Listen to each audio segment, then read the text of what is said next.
नमस्कार, बहुत बहुत स्वागत है आप सभी का भारत 24 पर और मैं हूं आपके साथ पूर्णिमा मिश्रा। रात के 9 बज चुके हैं और वक्त हो चला है हमारे खास बुलेटिन वंदे भारत का, जिसमें आपको दिखाएंगे दिन भर की वो तमाम बड़ी खबरें जो आज सुर्खियों में छाई रही। देश प्रदेश से लेकर दुनिया की हर एक बड़ी हलचल। अगले 1 घंटे में कोई भी बड़ी खबर नहीं छूटेगी।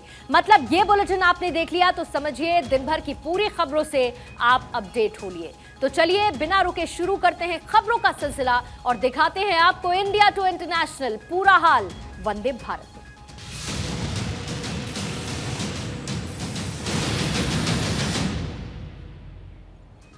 और वंदे भारत की शुरुआत करेंगे सबसे पहले बात प्रधानमंत्री मोदी के मिशन गुजरात की। 2 दिन के गुजरात दौरे के पहले दिन प्रधानमंत्री मोदी ने राजकोट पहुंचकर 7,710 करोड़ के विकास कार्यों का भूमि पूजन और उद्घाटन किया, जो कि राजकोट, मोरबी और बाकी जिलों के लिए है। और उसके बाद प्रधानमंत्री मोदी ने 1.5 किलोमीटर लंबा रोड शो भी किया। ओपन कार में खड़े होकर लोगों का अभिवादन स्वीकारा। प्रधानमंत्री के स्वागत के लिए 1.5 किलोमीटर में 7 स्टेज तैयार किए गए थे। प्रधानमंत्री ने राजकोट में 5 साल बाद रोड शो किया है और इसे लेकर लोग खासे उत्साहित नजर आए। राजकोट इस वक्त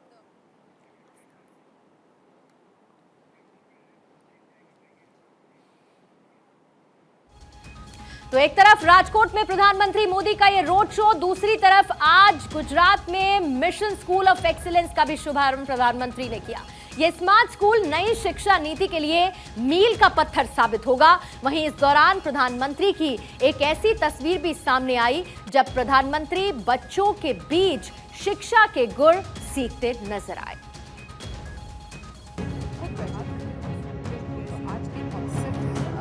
ये तस्वीरें बहुत कुछ कहती हैं। हमने और आपने क्लास में बच्चों को पढ़ते तो खूब देखा होगा, खुद क्लास भी ली होगी, लेकिन जब किसी पाठशाला में प्रधानमंत्री बच्चों के बीच बैठकर शिक्षा ग्रहण करें तो ये क्लास खास हो जाती है। किस भारतीय राज्य प्रधानमंत्री नरेंद्र मोदी 19 और 20 अक्टूबर तक गुजरात के दौरे पर हैं। इस दौरे की शुरुआत उन्होंने डिफेंस एक्सपो के उद्घाटन से की। इसके बाद एडलास में मिशन स्कूल ऑफ एक्सीलेंस का शुभारंभ किया और बच्चों के बीच प्रधानमंत्री खुद एक बच्चे की तरह क्लास में हुनर के गुण सीखते नजर आए।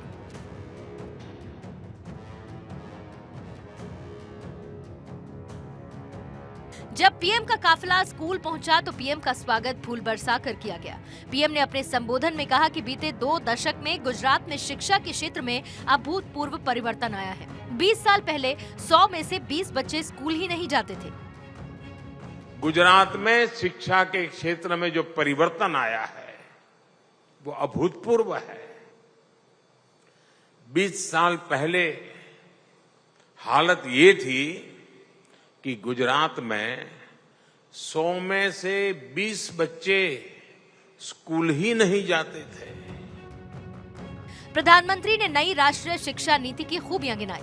पीएम ने कहा कि नई राष्ट्रीय शिक्षा नीति गुलामी की मानसिकता से देश को बाहर निकालकर टैलेंट को, इनोवेशन को निखारने की कोशिश है। स्मार्ट सुविधाएं, स्मार्ट क्लासरूम, स्मार्ट टीचिंग से आगे बढ़कर हमारी शिक्षा व्यवस्था को नेक्स्ट लेवल पर ले जाएगा।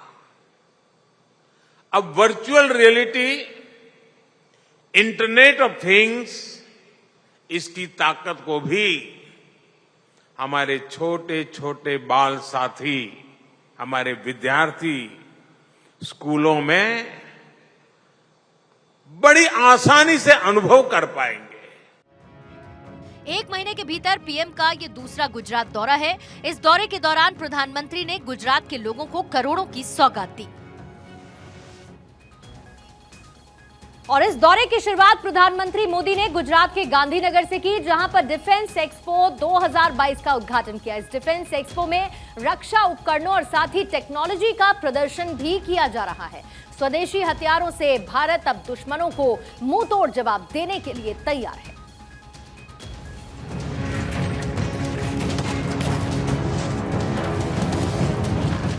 गुजरात की धरती से दुनिया भारत का दम देख रही है। दुनिया देख रही है कि अब भारत जादू टोने वाला देश नहीं, बल्कि ज्ञान विज्ञान से नया कीर्तिमान रच रहा है।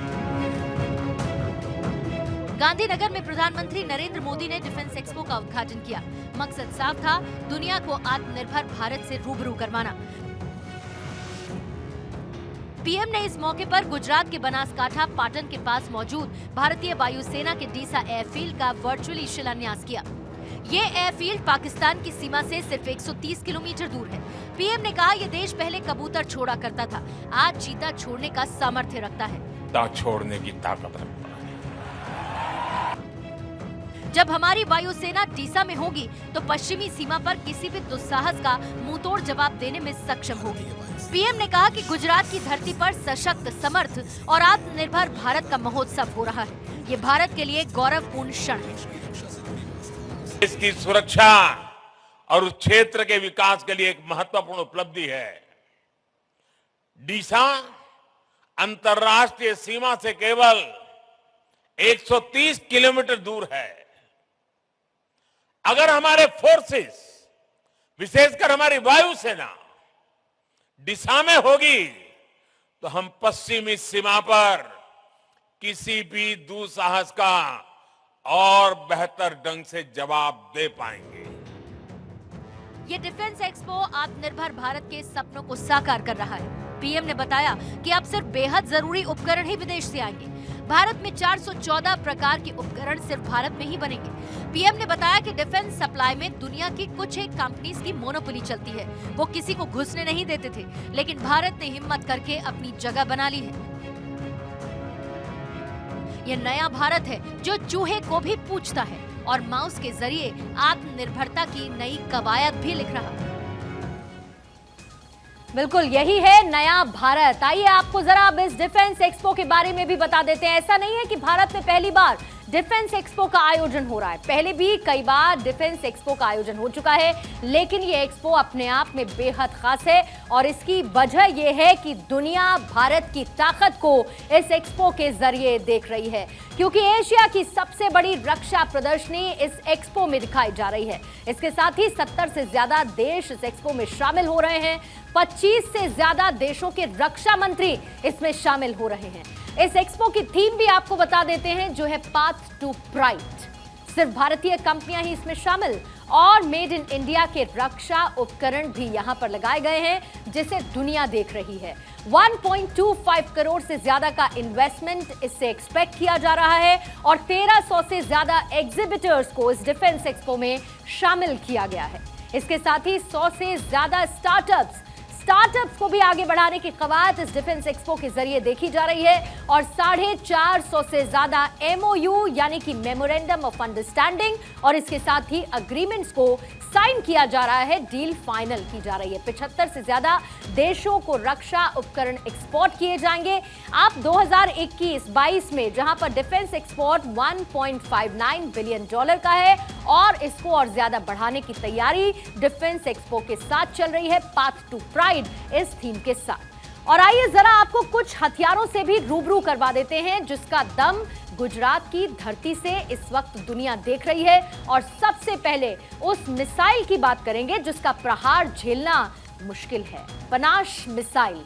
इसके बारे में भी आपको बता देते हैं। 150 किलोमीटर तक की दूरी तक प्रहार करने में सक्षम है ये मिसाइल और ये तुरंत प्रतिक्रिया देने वाली संक्षिप्त दूरी की मिसाइल है, यानी कि शॉर्ट रेंज।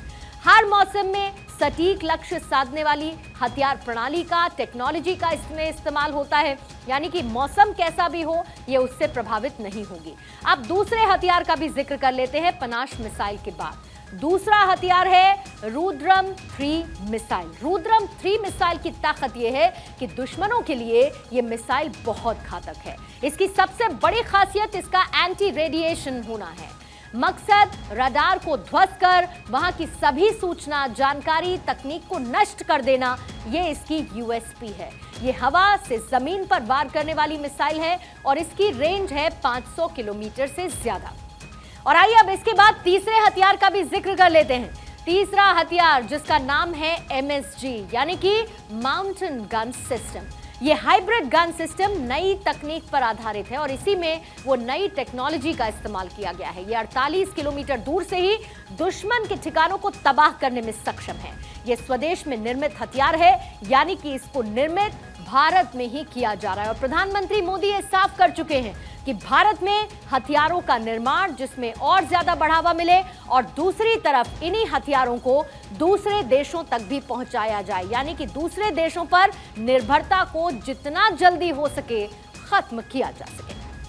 और अब बात करेंगे कांग्रेस पार्टी की, क्योंकि कांग्रेस पार्टी के लिए आज का दिन बेहद अहम रहा। कांग्रेस ने अपने नए अध्यक्ष का ऐलान कर दिया है। मल्लिकार्जुन खड़गे कांग्रेस के नए अध्यक्ष बन चुके हैं और इसके बाद जो तस्वीरें देखने को मिली वो जश्न की तस्वीरें थी और खुद मल्लिकार्जुन को बधाइयां देने के लिए लोगों का तांता लगता हुआ नजर आया।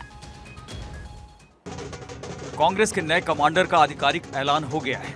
हम आधिकारिक ऐलान इसलिए भी कह रहे हैं क्योंकि नाम के ऐलान के साथ ही मल्लिकार्जुन खड़गे की जीत तय मानी जा रही थी।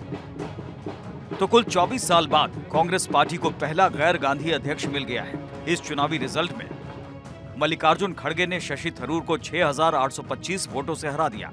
मल्लिकार्जुन खड़गे को 7,897 वोट मिले, वहीं थरूर को 1,072 वोट ही मिले। इसके साथ ही 416 वोट रिजेक्ट कर दिए गए। आर्टिकल 15-18 के डी के मुताबिक मैं मधुसूदन मिस्त्री श्री मल्लिकार्जुन खड़गे इंडियन नेशनल कांग्रेस के प्रेसिडेंट को चुनाव की मैं जाहिरात करता हूं, मैं डिक्लेयर करता हूं। इधर नतीजों का ऐलान हुआ, उधर बधाई देने वालों का तांता लगना शुरू हो गया। ढोल नगाड़े बजने लगे। सोनिया गांधी और प्रियंका गांधी वाड्रा ने खड़गे से मुलाकात कर उन्हें शुभकामनाएं दी। सोनिया से मुलाकात और जीत के बाद मल्लिकार्जुन खड़गे ने कहा कि कांग्रेस ने लगातार लोकतंत्र को मजबूत किया है, संविधान की रक्षा की है। इसके साथ ही उन्होंने सोनिया और राहुल का आभार जताया। सोनिया जी ने पर्सनल सैक्रिफाइस कर 23 वर्ष तक कांग्रेस पार्टी के अपने खून पसीने से सींचा है। प्रधानमंत्री नरेंद्र मोदी ने भी खड़गे को जीत की बधाई दी। बधाई देने वालों की फहरिस्त में कई दिग्गजों के नाम शामिल हैं। मल्लिकार्जुन खड़गे साहब भारी बहुमत से चुनाव जीते हैं। लोकतंत्र में इससे बेहतर उदाहरण नहीं हो सकता। जब आंतरिक डेमोक्रेसी को आगे बढ़ाने के लिए कांग्रेस पार्टी ने बड़ा व्यापक चुनाव कराया, मतदान हुआ 17 तारीख को और आज लगभग 90% वोट खड़गे साहब को मिला। ये लोकतंत्र की जीत है, ये देशवासियों के लिए और कांग्रेस पार्टी की जीत है। इसके साथ ही छत्तीसगढ़ के सीएम भूपेश बघेल और राजस्थान के सीएम अशोक गहलोत ने भी खड़गे को बधाई दी। कांग्रेस पार्टी में वर्षों बाद चुनाव हुए और खड़गे साहब और थरूर साहब दो कैंडिडेट थे और खड़गे साहब को भारी बहुमत से जीत हासिल हुई और पूरे कांग्रेस जनों को समर्थन मिला है। मैं उन्हें बधाई देता हूं, शुभकामना देता हूं और विश्वास करता हूं कि उनके नेतृत्व में कांग्रेस पार्टी आगे बढ़ेगी। खड़गे साहब का बनना हम सब के लिए गौरव की बात है।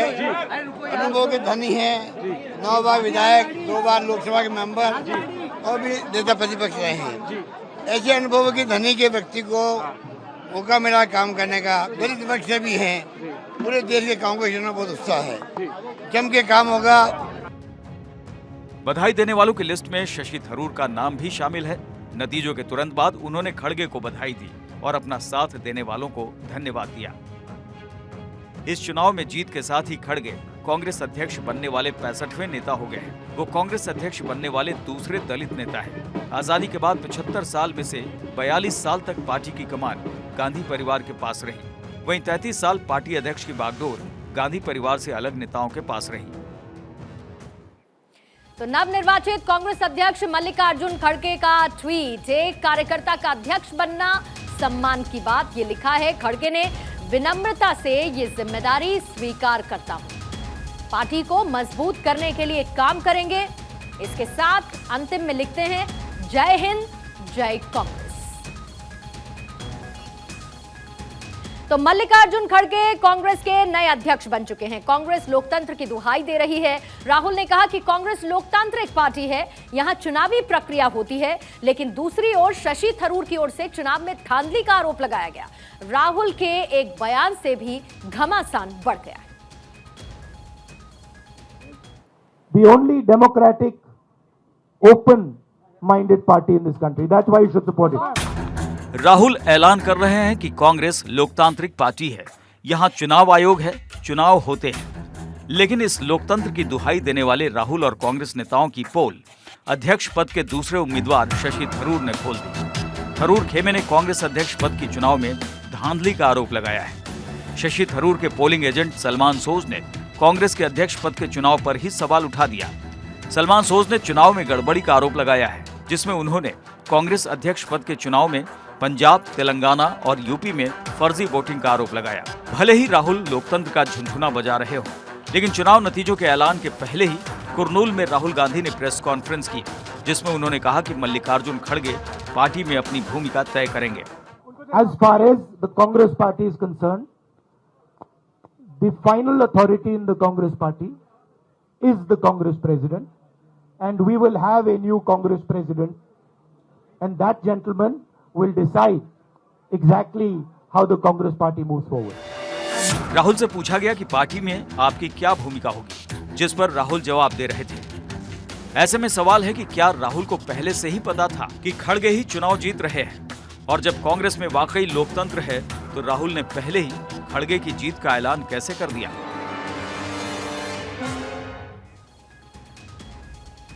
तो कांग्रेस के नए अध्यक्ष हैं अब मल्लिकार्जुन खड़गे, लेकिन इनके सामने बहुत सारी चुनौतियां भी हैं, क्योंकि ये राह बहुत ज्यादा आसान होने वाली है नहीं। लेकिन कौन कौन सी चुनौतियां अध्यक्ष के लिए हैं कांग्रेस के, जिसमें सबसे पहले राज्यों में होने वाले चुनाव, जिसमें हिमाचल भी है और गुजरात भी है, यानी कि हिमाचल प्रदेश, गुजरात में चुनाव होने वाला है। वहां पर कैसे पार्टी को मजबूत करेंगे खड़गे, इसकी रणनीति तैयार करनी होगी। पार्टी को एकजुट रखना, बिखराव से बचाना, ये एक बड़ी जिम्मेदारी होगी। इसके साथ ही पार्टी के अंदर जगह जगह समय समय पर गुटबाजी देखने को मिली है, उस गुटबाजी को कैसे रोका जाए, ये एक बड़ी चुनौती होने वाली है। और जमीन पर ऑन ग्राउंड पार्टी को मजबूत करना, संगठन को मजबूत करना, इसकी एक बड़ी चुनौती खड़गे के सामने है। पार्टी से पलायन को रोकना, यानी कि बागी नेताओं का चला जाना, कैसे उनको रोका जाए, इस पर फोकस करना होगा। युवा जोश को और अनुभव में तालमेल बैठाना, क्योंकि कांग्रेस में कई सीनियर लीडर्स भी हैं और यूथ को आगे बढ़ाने की बात कांग्रेस पार्टी बार बार करती रही है। तो ये है खड़गे के सामने चुनौतियां। लेकिन कब कब चुनाव हुए कांग्रेस में, जिस लोकतंत्र का जिक्र कांग्रेस कर रही है? सबसे पहले 1939 में, जब नेताजी सुभाष चंद्र बोस ने पट्टाभी सीतारमैया को हरा दिया था। इसके साथ ही जो अगला बदलाव देखने को मिला वो 1950 में, जब पुरुषोत्तम दास टंडन ने आचार्य कृपलानी को हरा दिया था। 137 साल में पार्टी अध्यक्ष पद के लिए कुल 6 बार चुनाव हुए हैं और बाकी समय पार्टी अध्यक्ष सर्वसम्मति से ही पद पर काबिज हुए हैं। 1977 में के ब्रह्मानंद रेड्डी ने सिद्धार्थ शंकर रे और इसके साथ ही कर्ण सिंह को भी हरा दिया था, और ये हैपनिंग 1977 में हुई थी। इसके साथ ही 1997 में सीताराम केसरी ने शरद पवार और राजेश पायलट को हरा दिया था। ये 1997 में हुआ। इसके बाद कब हुआ चुनाव? साल 2000 में सोनिया गांधी ने जितिन प्रसाद को हरा दिया था। उस वक्त जितिन प्रसाद के लिए बड़ी मुश्किलें हुई थी। साल 2000 में यह घटनाक्रम देखने को मिला था। तो 2000 और उसके बाद 24 साल बाद, यानी कि 2022, लगभग 22 साल बाद मल्लिकार्जुन खड़गे ने शशि थरूर को हरा दिया है, और इसके साथ ही कुछ ऐसे वोट भी हैं जो वैध नहीं पाए गए हैं। कुल मिलाकर मल्लिकार्जुन खड़गे जीत चुके हैं और मल्लिकार्जुन खड़गे बन गए हैं कांग्रेस पार्टी के अध्यक्ष। हिमाचल प्रदेश में चुनाव तारीखों के ऐलान के साथ ही कांग्रेस बीजेपी दोनों ही पार्टियां तैयारियों में जोर जोर से जुटी हुई हैं। कल कांग्रेस ने 42 प्रत्याशियों की पहली सूची जारी की थी और उसके बाद कांग्रेस ने दावा यह किया कि उन्होंने बीजेपी से पहले नामों का ऐलान कर बाजी जीत ली, और इसी के एक दिन बाद बीजेपी ने अपने प्रत्याशियों वाली सूची को जारी कर दिया।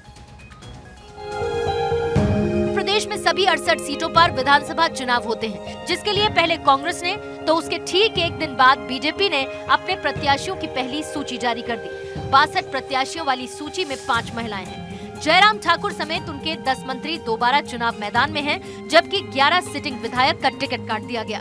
वहीं 6 टिकट होल्ड पर हैं। मुख्यमंत्री जयराम ठाकुर ने नामों के ऐलान के तुरंत बाद अपना नामांकन भी कर दिया। वो सिराज सीट से चुनाव लड़ रहे हैं। उनके सामने कांग्रेस के चेतराम मैदान में हैं। आदरणीय प्रधानमंत्री नरेंद्र मोदी जी का, आदरणीय अमित शाह जी का, हमारे पार्टी के राष्ट्रीय अध्यक्ष जो हिमाचल से ही हैं, हमारे साथी श्री जगत प्रकाश नड्डा जी, उन्होंने हमें एक अवसर फिर से दिया पार्टी के माध्यम से सराज विधानसभा क्षेत्र के प्रतिनिधि के नाते यहाँ चुनाव लड़ने के लिए, और मैं उनका आभार व्यक्त करता हूँ। भारतीय जनता पार्टी ने पिछले चारों राज्यों में, चाहे उत्तर प्रदेश, उत्तराखंड, मणिपुर और गोवा हो, दोबारा सरकार बनाने का काम किया है। और अब हिमाचल प्रदेश में भी भारतीय जनता पार्टी पहले से ज़्यादा सीटें जीतकर सरकार भी बनाएगी। हिमाचल में एक ही चरण में 12 नवंबर को मतदान होना है, जिसके नतीजे 8 दिसंबर को आएंगे।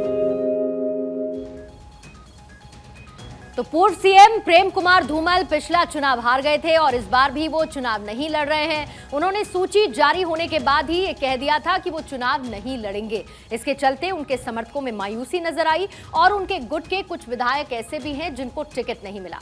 वो कौन कौन से विधायक हैं, आइए आपको बता देते हैं। कुल मिलाकर ये कहा जा सकता है कि धूमल गुट का पत्ता साफ नजर आता है। धूमल खेमे के 6 विधायकों का टिकट कट चुका है। 2 पूर्व मंत्री हैं, रविंद्र रवि और रमेश चंदवाला, इनका टिकट भी रुक गया है। वहीं बीजेपी की पहली लिस्ट देखने के बाद एक बात तो ये साफ नजर आती है कि बीजेपी ने एंटी इनकम्बेंसी कम करने के लिए 11 सिटिंग विधायकों को दोबारा से टिकट नहीं दिया है, यानी कि उन विधायकों का टिकट काट दिया गया जिनकी पार्टी की नजर में परफॉर्मेंस खराब थी। उन विधायकों के बारे में आपको बता देते हैं जिन पर बीजेपी दोबारा से भरोसा नहीं जता पाई है, यानी कि जिनके टिकट काट दिए गए हैं, जिनका परफॉर्मेंस खराब रहा, बदौलत टिकट नहीं मिली। सबसे पहले किशोरी लाल, जो कि आनी की उनकी सीट है और वहां से उनका टिकट काट दिया गया है। दूसरा जो नाम है वो है हीरा लाल, जो कि करसोग सीट से चुनाव लड़ सकते थे लेकिन उनका टिकट काट दिया गया। वहीं जवाहर ठाकुर द्रंग सीट से उनका भी पत्ता कट चुका है, यानी कि उनका टिकट काट दिया गया है। कर्नल इंद्र सिंह सरका घाट से, ये वो सीट थी, यहां से भी कर्नल इंद्र सिंह पर बीजेपी दोबारा से भरोसा नहीं जता पाई है। कमलेश कुमारी भोरन से, उनका भी टिकट काटा जा चुका है। कमलेश कुमारी पर भी भरोसा नहीं जताया बीजेपी ने। सुभाष ठाकुर बिलासपुर सीट से, वो भी इस लिस्ट से नदारद नजर आए। इसके साथ ही ज्वाली सीट से अर्जुन सिंह भी, उनका भी नाम इस लिस्ट में शामिल नहीं रहा। और साथ ही धर्मशाला सीट से विशाल नहरिया, एंटी इनकम्बेंसी से बचते हुए बीजेपी की तरफ से फैसला लिया गया, सिटिंग एमएलए का टिकट काट दिया गया। भरमौर से जिया लाल को टिकट नहीं दिया गया, उनका भी नाम अब नहीं है लिस्ट में। वहीं चंबा सीट से पवन अय्यर, उन पर भी भरोसा बीजेपी नहीं जता पाई है। धर्मपुर से महेंद्र सिंह ठाकुर पर भी भरोसा बीजेपी नहीं जता पाई, उनको रिपीट नहीं किया है। कुल मिलाकर वजह ये रही कि परफॉर्मेंस खराब था, इसीलिए दोबारा से टिकट नहीं मिला। एंटी इनकम्बेंसी कम करने के लिए बीजेपी ने कुछ बड़े फैसले जरूर लिए हैं। वो बड़े फैसले, सख्त फैसले कौन से हैं वो भी आपको बता देते हैं। और इसकी सारी वजह यह है कि एंटी इनकम्बेंसी को खत्म करने की रणनीति सामने आई है। सरकार में दूसरे नंबर के मंत्री माने जाने वाले महेंद्र सिंह का टिकट कटा है। मंत्री महेंद्र सिंह की जगह उनके बेटे रजत ठाकुर को टिकट दे दिया गया है। वहीं अपने बयानों से हमेशा से सुर्खियों में मंत्री महेंद्र सिंह रहते हैं। 2 मंत्री टिकट बचाने में कामयाब रहे, लेकिन एहतियातन उनकी सीट को बदल दिया गया। मंत्री सुरेश भारद्वाज को शिमला शहरी की जगह कुसुम्पटी से टिकट दिया गया है और मंत्री राकेश पठानिया को नूरपुर की जगह फतेहपुर से चुनाव लड़ाने का फैसला किया गया है। कुल मिलाकर बीजेपी ने 5 सीटों पर अभी टिकट को होल्ड कर दिया है, इन पर नामों का फैसला नहीं किया गया है। वो कौन कौन सी सीट हैं आपको वो भी जानना चाहिए, क्योंकि कुल मिलाकर इन 6 सीटों पर पेच अभी फंसा हुआ नजर आ रहा है, जिसमें कि सबसे पहले है कांगड़ा जिले की देहरा और साथ ही ज्वालामुखी सीट। ये ऐसी 6 सीटें हैं। हमीरपुर जिले के अंडर में आती है बड़सर सीट, उस पर भी अभी नाम का ऐलान नहीं किया गया है। कुल्लू जिले से कुल्लू सीट, अभी वहां पर भी पेच फंसा हुआ बीजेपी के लिए नजर आ रहा है। इसके साथ ही शिमला से रामपुर सीट, अभी उस पर कोई नाम बीजेपी की तरफ से फाइनल नहीं किया गया है। ऊना जिले की हरोली सीट को भी अभी फिलहाल होल्ड कर दिया गया है। कुल मिलाकर 6 सीटें ऐसी हैं जिस पर अभी बीजेपी उम्मीदवारों के नामों का ऐलान बाकी है। देखना होगा कि बीजेपी की तरफ से ये होल्ड की गई सीटों पर कैंडिडेट्स का ऐलान कब किया जाता है। और आइए अब बात करेंगे उत्तर प्रदेश के गाजियाबाद की। उत्तर प्रदेश के गाजियाबाद में निर्भया जैसी हैवानियत सामने आई है। भाई के बर्थडे से लौट रही नर्स को अगवा कर गैंग रेप को अंजाम दिया गया और उसके बाद निर्भया से भी ज्यादा क्रूरता को अंजाम दिया गया। दिल्ली के रहने वाली महिला को यूपी के गाजियाबाद में 5 युवकों ने अगवा किया उसके बाद 2 दिन तक गैंगरेप को अंजाम दिया।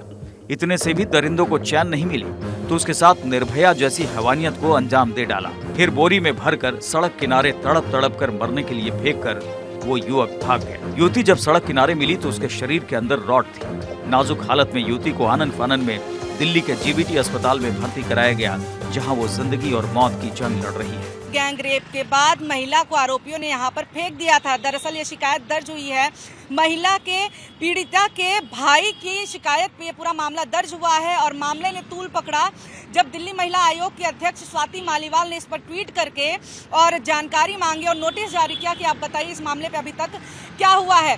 दरअसल अभी तक पुलिस के मुताबिक जो 5 आरोपी हैं, पांचों हिरासत में हैं। भाई की शिकायत पर पुलिस एक्शन में आई और 5 आरोपियों को धर दबोचा। पहले अपने भाई के जन्मदिन मनाने के लिए थाना नंदग्राम क्षेत्र बॉम्बे कॉलोनी में आई थी। जब इनके भाई ने इनको वापस छोड़ा तब वहां से इनको कुछ लोग ले गए जो कि इनसे पूर्व में ही परिचित हैं। पहले इन्होंने बताया कि 2 लोग थे, बाद में इन्होंने बताया कि 5 लोग हैं और उनके साथ उन्होंने दुष्कर्म करा। इसमें तत्काल पुलिस ने इनके भाई की तहरीर पे अभियोग पंजीकृत कर लिया है एवं 4 लोग को हिरासत में ले लिया गया है। तो उत्तर प्रदेश के गाजियाबाद में यह हैवानियत देखने को मिली है। निर्भया जैसी वारदात को दोहराने की कोशिश की गई, लेकिन जीटीबी अस्पताल प्रबंधन ने यह बताया है कि पीड़ित की हालत अभी स्टेबल है, लेकिन उनके साथ जो सेक्सुअल असॉल्ट हुआ, अंदरूनी चोटें पाई गई। सोर्सेज ये बता रहे हैं कि जब पीड़ित को अस्पताल लाया गया तो उनके हाथ पैर बंधे हुए थे और बोरा लिपटा हुआ था। यानी कि यूपी पुलिस पर सवाल ये उठ रहा है कि क्या पुलिस ने पीड़ित का प्राथमिक उपचार तक नहीं कराया। वहीं सवाल यह भी है कि भाई ने उस रात की जो पूरी खौफनाक तस्वीर बताई, जो पूरे घटनाक्रम सामने रखी, उसके बाद सवाल कुछ उठना लाजमी है। लेकिन क्या हुआ पूरी रात? 16 अक्टूबर को भाई के बर्थडे में शामिल होने के लिए ये महिला गई थी। सोचा था बर्थडे सेलिब्रेट करेंगी। बर्थडे पार्टी में वो पहुंचती है। उसके बाद भाई ने रात 9:30 बजे नंदग्राम छोड़ा। नंदग्राम से ऑटो लेकर महिला को अपने घर तक जाना था, वहां वो उनका डेस्टिनेशन था। महिला रात 11 बजे तक जब घर नहीं पहुंची तो उसके बाद तलाश शुरू हुई, क्योंकि महिला को ट्रैक नहीं कर पा रहे थे परिजन, उनकी तलाश की गई। फिर उसके बाद जो पुलिस एफआईआर सामने आई, उसमें क्या है? पुलिस की एफआईआर में लिखा है कि बंदूक की नोक पर महिला को ये आरोपी उठाकर लेकर गए, थ्रेटन किया गया, उसके बाद लेकर गए। स्कॉर्पियो सवार 4 लोग सुनसान जगह पर महिला को लेकर जाते हैं। उनके पास ये स्कॉर्पियो गाड़ी थी, वहां पर पहले से ही एक युवक मौजूद था, यानी 4 + 1 कुल संख्या इनकी 5 हो जाती है। पांचों ने 2 दिन तक 48 घंटे तक इस गैंग रेप को अंजाम दिया। विभत्सता इतनी देखने को मिली, हाथ पैर बांधकर बोरे में बंदकर उसके बाद पीड़ित को फेंक दिया गया। इस तरीके से इंसानियत इस मामले में शर्मसार होती हुई नजर आई। लेकिन ये हैवान कौन है, इनके नाम भी आपको बता देते हैं और इनके नाम आपको जरूर देखने चाहिए। इसमें पहला नाम है शाहरुख, ये वो है जिसने इस हैवानियत को अंजाम दिया। दूसरा नाम है दीनू, उसी गैंग में ये शामिल था। तीसरा नाम है जावेद, 48 घंटे तक महिला के साथ दरिंदगी की गई। धोला, ये चौथा नाम है, ये वो हैवान जो उन 5 में शामिल था। और 5वां नाम है औरंगजेब उर्फ जहीर। ये 5 लोग जिन्होंने इस हैवानियत को अंजाम दिया, पीड़िता के साथ दुष्कर्म किया। गाजियाबाद की घटना, लेकिन समाज के मुंह पर निश्चित तौर पर एक तमाचा है। आखिर इस तरीके की घटनाएं कब तक होती रहेंगी? ऐसे मानसिक बीमार लोगों से समाज को मुक्ति कैसे मिलेगी? लड़कियों की सुरक्षा की बात होती है, लेकिन वो सुरक्षा है कहां? महिलाएं सुरक्षित कब महसूस कर पाएंगी? कब वो घर से निकलकर कहीं पर पहुंचने पर ये महसूस कर पाएंगे कि उनके साथ कोई घटना होगी नहीं? 2012 के बाद अब भी, तब निर्भया को हारना पड़ा था, लेकिन आज भी वही तस्वीर देखने को मिलती है। यानी कि ये कब तक चलेगा? निर्भया के साथ जो हैवानियत हुई, वैसी ही हैवानियत कब तक आखिर होगी? ये समाज के मुंह पर तमाचा है, ये हमारे प्रशासन से सवाल है और इस पूरी की पूरी सोसाइटी के मुंह पर एक काला धब्बा है। अब बात करेंगे कर्नाटक की, क्योंकि कर्नाटक के हिजाब विवाद के बाद अब उसके पड़ोसी राज्य तेलंगाना में मंगलसूत्र विवाद सामने आया। परीक्षा केंद्रों में एंट्री के दौरान हिंदू और मुस्लिम महिलाओं के साथ भेदभाव देखने को मिला है, जिस पर खूब बवाल मचा हुआ है। सबसे पहले आपको खबर से जुड़ी 2 तस्वीरें हम दिखा रहे हैं, जिसमें पहली तस्वीर में बुर्का पहने हुए लड़कियों को परीक्षा हॉल में एंट्री दी जा रही है और जो दूसरी तस्वीर है उसमें हिंदू महिलाओं से उनकी चूड़ी, बिंदी और मंगलसूत्र तक उतरवा लिए गए, पायल उतरवा ली गई, कान के कुंडल उतरवा लिए गए। ये 2 तस्वीरें आप देख रहे हैं और इन दोनों तस्वीरों के बारे में आइए आपको तफसील से भी बता देते हैं। तेलंगाना सरकार के लिए धर्मनिरपेक्षता की परिभाषा कुछ अलग ही है, क्योंकि परीक्षा के दौरान जहां हिंदू लड़कियों से चूड़ी, बिंदी और यहां तक कि मंगलसूत्र उतरवा लिए गए, वहीं मुस्लिम लड़कियों के बुर्का पहनने पर कोई आपत्ति नहीं हुई। ये मामला 16 अक्टूबर का है। उस दिन तेलंगाना राज्य लोक सेवा आयोग यानी TSPSC की प्रारंभिक परीक्षा थी।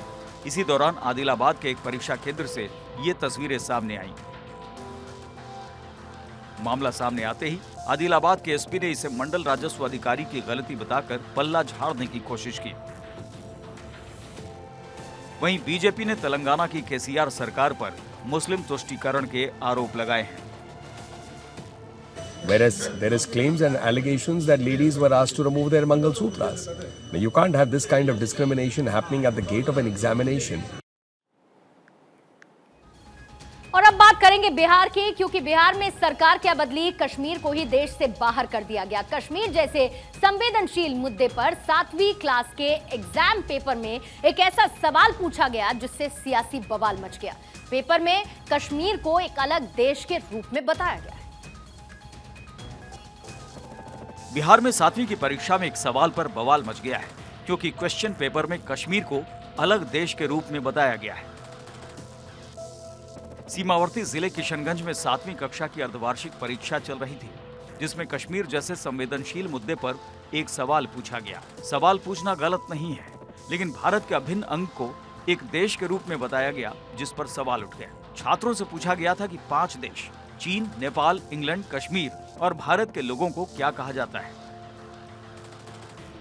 मामला बढ़ा तो स्कूल की तरफ से इसे मानवीय भूल बताया गया और कहा गया कि question paper Bihar education board से आया है। इसके बाद किशनगंज के ABVP कार्यकर्ताओं ने बिहार शिक्षा परियोजना कार्यालय के सामने धरना दिया और दोषी अधिकारियों पर कार्रवाई की मांग की। इस मुद्दे को भारतीय जनता पार्टी हर कदम पर विरोध करेगी और मेरा नीतीश कुमार से सीधा इल्जाम है कि वह और उनके सरकार के शिक्षा के प्रधान सचिव और इस बिहार के प्रधान सचिव तीनों की मिली भगत से इस तरह की बातें हो रही हैं। बीजेपी प्रदेश अध्यक्ष संजय जायसवाल ने मामले में नीतीश सरकार पर जमकर हमला बोला। मामले में विवाद बढ़ता देख बिहार के शिक्षा मंत्री चंद्रशेखर ने सफाई दी। ये जो गलती जिसने भी अधिकारी की है, बड़े से बड़े अधिकारी हों, ये चूक हो चाहे जो हो, ये चूक नहीं माना जाएगा, उस पर कार्रवाई होगी। जांच हो रही है डीएम साहब से। ये पहली बार नहीं है जब ये सवाल पूछा गया हो। इससे पहले भी 2017 में ऐसा ही मामला सामने आया था। उस समय भी खूब हाय तौबा मची और उस समय भी इसे मानवीय भूल बताया गया था। और आगे बढ़ने से पहले जनसेना पार्टी के नेता और अभिनेता पवन कल्याण ने वाईएसआर कांग्रेस पार्टी पर तीखा हमला बोला है। पवन कल्याण ने कहा है कि अगर कोई उन्हें पैकेज स्टार कहता है तो वो उन्हें चप्पल से पीटेंगे। इसके साथ ही उन्होंने विपक्षियों पर तीखा हमला किया। दरअसल पवन कल्याण अपने ऊपर व्यक्तिगत हमलों से नाराज चल रहे थे, जिसके बाद उन्होंने मंच से ऐसा बयान दिया है। दरअसल टॉलीवुड में पावर स्टार के रूप में पहचाने जाने वाले पवन कल्याण का मजाक उड़ाते हुए मुख्यमंत्री वाईएस जगनमोहन रेड्डी ने बीजेपी और टीडीपी जैसी पार्टियों से पैकेज लेने का आरोप लगाया और उन्हें पैकेज स्टार कहा, जिसके बाद पवन कल्याण ने यह पलटवार किया।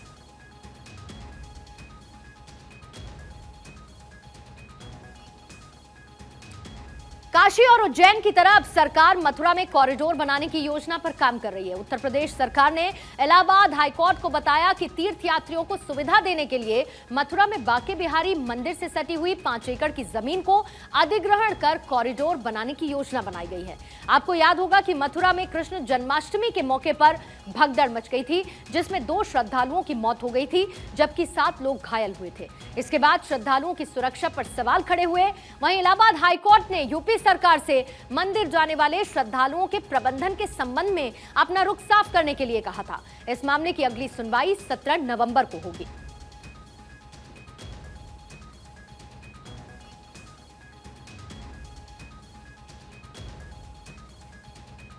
बात करेंगे म्यांमार की, जहां पर 1000 से ज्यादा इंडियन आईटी प्रोफेशनल्स गुलामों की तरह रखे गए हैं। इसमें 10 से 12 लड़कियां भी शामिल हैं। भारत के अलावा पाकिस्तान, बांग्लादेश, चीन, नेपाल, श्रीलंका और मिडिल ईस्ट देशों के लोग भी म्यांमार में बंधक बनाए गए हैं। ये लोग जहां पर रहते हैं वो स्टेडियम जैसे स्ट्रक्चर के अंदर बसा शहर है, जिसे चीनी कंपनीज पर बसाने का आरोप लगा है। ह्यूमन ट्रैफिकिंग का शिकार हुए करीब 100 लोग विदेश मंत्रालय की मदद से भारत लौटे हैं, जिन्होंने वहां की आपबीती सुनाई है। बंधक बनाए गए लोगों से 16 घंटे तक काम कराया जाता है। काम करने से मना करने पर यातनाएं दी जाती हैं, टॉर्चर किया जाता है। मजबूरी यह है कि पासपोर्ट समेत तमाम दस्तावेज ले लिए जाते हैं, जिससे लौटना मुश्किल हो जाता है। घर पर बात नहीं करने देते और अगर देश वापसी की बात की जाती है तो पैसों की डिमांड की जाती है और पैसों को अगर नहीं दिया जाता है तो उन्हें वहीं पर बंधक बनाकर रखा जाता है। इसके साथ ही उन्हें टॉर्चर किया जाता है, यहां तक कि उनके बॉडी पार्ट भी बेचे जाने का आरोप लगा है।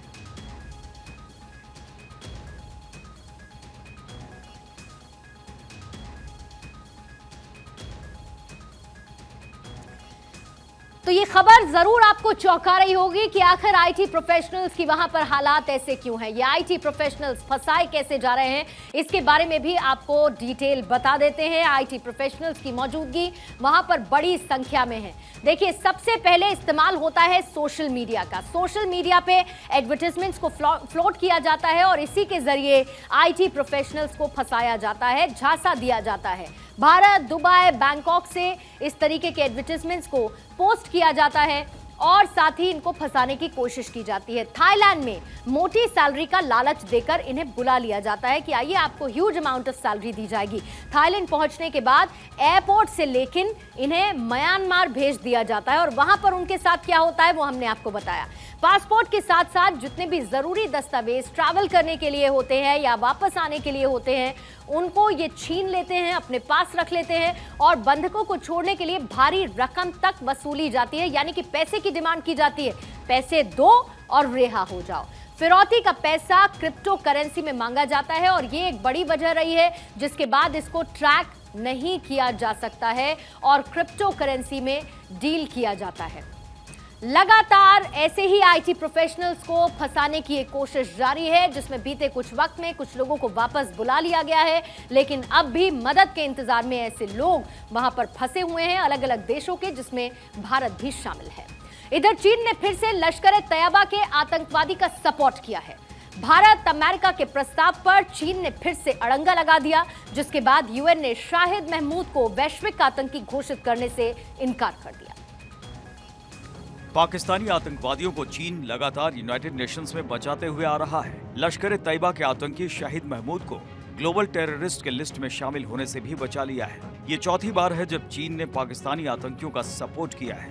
इससे पहले भी चीन ने जैश-ए-मोहम्मद के कमांडर अब्दुल रऊफ, आतंकी अब्दुल रहमान मक्की और जैश-ए-मोहम्मद के प्रमुख मौलाना मसूद अजहर को ग्लोबल टेररिस्ट घोषित करने के प्रस्ताव का विरोध किया था।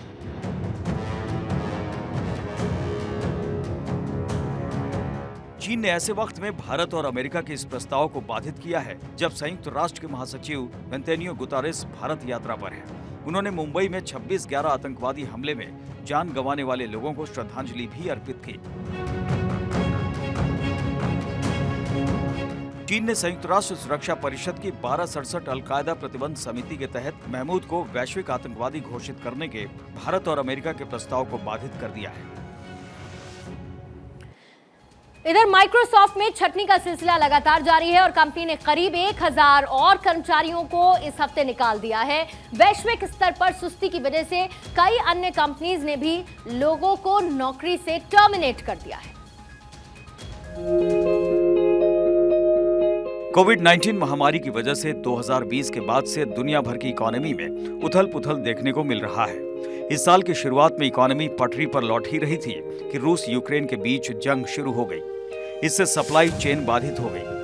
गेहूं सहित कई तरह की कमोडिटी की सप्लाई पर भी असर देखने को मिला।